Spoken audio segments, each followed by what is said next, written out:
And says John Fassel on the punt rush that led to a penalty said, I think Cowboys fans aren't the play it safe type. So I was going to give them what they wanted. So after their ass, come after their ass on the punt rush. So I hope they're happy with it. We came after him. Man, is Bones becoming a problem?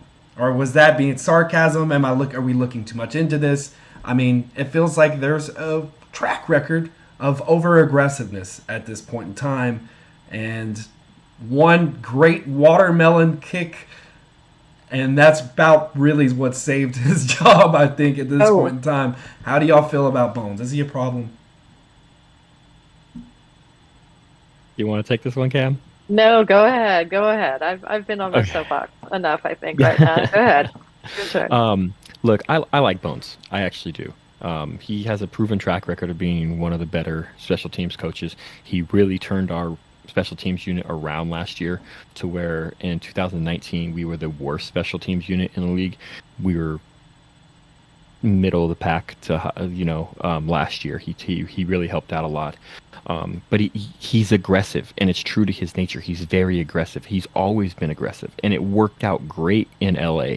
So far, it hasn't worked out as great here in Dallas. But like a lot of his trick stuff, like was huge in LA when he was with the Rams. So like it hasn't been the best since he's came over here. But I don't mind his aggressiveness. Sometimes he's reckless, which I'm not with.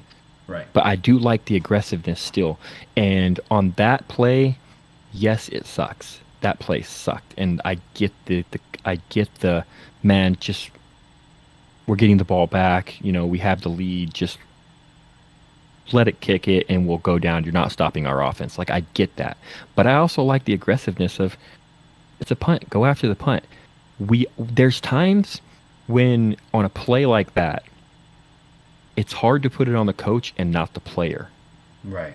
Like, you have to know, okay, I'm not going to get there. What the situation is. Yes. Let me, I don't want to hit this punter. Right. So, hey, call that play. Be aggressive. I'm cool, because if he blocks that punt, we're praising John Fassel. 100%. We're praising him. So, I think it's a little bit of John Fassel, like, hey, don't be too reckless with it, but be aggressive. I don't mind that call. Kamara, I get it. Kamara was bear hugged and pulled into the punter, but that's going to get called. That's going to get called. Right. If you hit the punter, it's going to get called. Kamara is a young guy learning the game. He's got to realize, and it's a teaching moment for him. If you're not going to get there, man, pull up. Don't dive. Don't go into the punter, because they're going to call that every time. They're going to overprotect the punter like they overprotect the quarterback. So it's a little bit on Fassel, but I think the more of the blame should be on Kamara for not recognizing the situation and knowing where he was on the field. Touche. Would you have had Kamara in that situation, or would you put a more seasoned veteran there to have done it? That's a good point too. That's a good point too.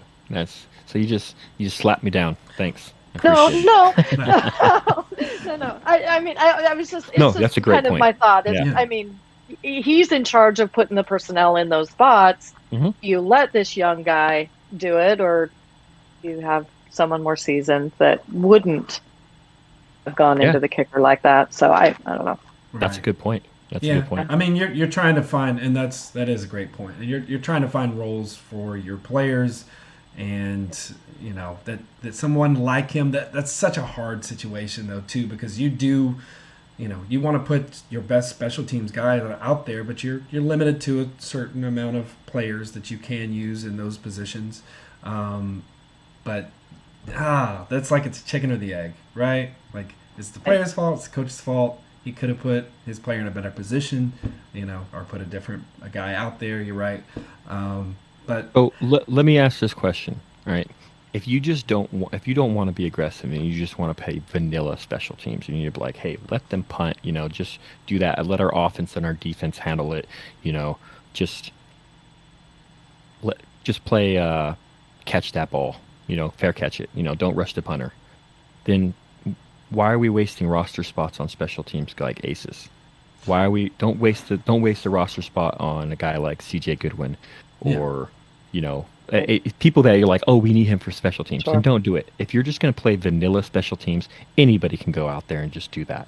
Right. Yeah. Just Sure. but if you want to be aggressive and you want to go after and make those plays, then that's why we have these guys who are like, hey, CJ Goodwin, what position does he play? He plays special teams. We got him listed as a cornerback, but he plays special teams because that's what he does. He's a special teams ace. So that's kind of my thought. If you want to play vanilla, we don't need those rosters. We can use those roster spots for other players. We could have kept Rondell Carter. Right. But it really would. Special teams it's an important part of the game. It's a really important part of the game. I mean, it is. You can make or break. I mean, it changes momentum in certain situations. You block a punt. I mean, it can completely change a game. I mean, or a kick, a field goal, whatever. I mean, this all or get it down, pin them at the 1 yard line. These are all vastly they're very important. But it just feels like some of the things that we saw last year, and then going into this year, it just feels like there's building a little bit of a track record to me. He's been a little reckless at times. There's been some reckless calls. Last year, I think it was like 4th and 5 or 4th and 10, and he tried the fake punt, and you're just like, "What are you doing, man?" Yes, yes. Right. It's things like that. I mean, with Greg the Leg, and thank God for the redemption. But last week he was an issue. He was an issue for us, and then there was questions about, are we not evaluating him properly? Was he not ready? Why didn't we have He wasn't. Why didn't we have an actual kicker in the off season instead of a punter? To be prepared for this situation, knowing we're coming in and playing the Super Bowl champs the first game. Like, I guess they invested a lot into him, feeling better or whatever. But that's a coaching thing to me. And again, you can put that on either Bones or you can put it on Mike McCarthy. But it feels like a coaching mistake to me. And he is a bit reckless and a gambler, because my understanding is that Greg missed 2 50-plus yarders in warm-up. It's 2 of them. And they marched him out there to kick that 56 to win the game. So, that's hard. I mean, but in that situation too, like, what else? What is your other option? Right. You know what I mean? You're going to throw a Hail Mary. Like, I guess, Greg the Leg has got the name for the reason. He proved it at one point in time, and I guess they were just hoping that he could get back there. But at the end of the day, yes. Right. Great kick, redemption. He got redemption, and it feels good. It feels good. We all needed that. We all needed to see him do that after the way he did us the week prior. So, and I need to apologize, because I was pretty rough on him, and I do need to really apologize, because last year's birthday, kicked one with 1 second left on my birthday to win it, and then this year's birthday, he did it again. He's actually given me 2 wins on 2 birthdays in a row. So. See? You gotta get a Zertman jersey now. That's where you're at. Right on that. Well, right on it. We'll see. Hopefully that trend starts climbing up with Bones, with everybody, because this week is a very important week. As you guys know, we got the Eagles, division rival. We hate them.